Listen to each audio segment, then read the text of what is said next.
Is WAVY News 10.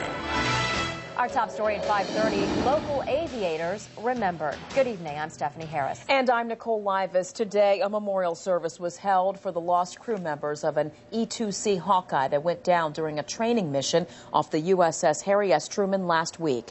30-year-old Lieutenant Cameron Hall, 31-year-old Lieutenant Ryan Betton, and 25-year-old Lieutenant Junior Grade Jerry Smith were assigned to Carrier Airborne Early Warning Squadron 120. Today, the men were honored at a memorial service at Naval Station, Norfolk, and that's where we find 10 on your side military reporter Melanie Woodrow. Melanie?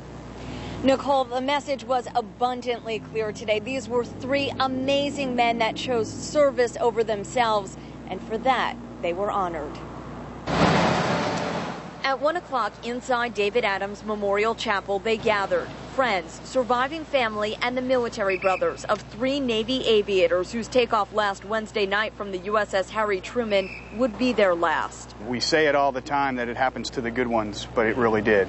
26-year-old Lieutenant Jerry Smith, the student. Friends remembered him as a ladies' man, someone who had an uncanny ability to make you feel good about yourself.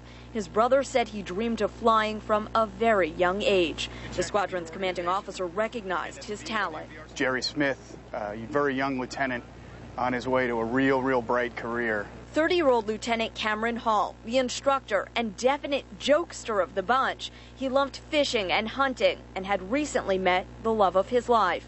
His roommate said he was a little cocky, a little awkward, and so full of personality you couldn't help but smile when you were around him. I think the students really enjoyed that about him. And 31-year-old Ryan Betton, the one instructor who leaves behind a wife, Andrea, and 2-year-old son, Ian.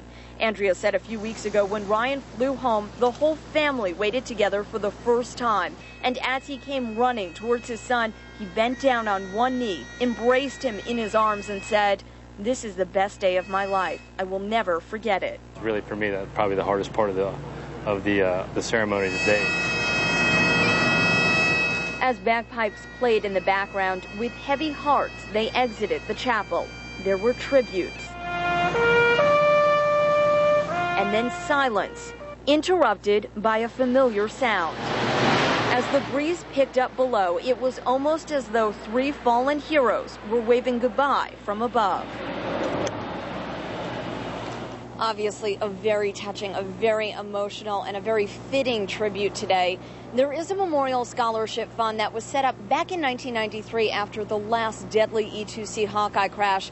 Lieutenant Ryan Betton's son, Ian, will one day benefit from that fund. We'll be putting information on how you can make a donation on our website, wavy.com. Nicole? Our thoughts certainly go out to those families.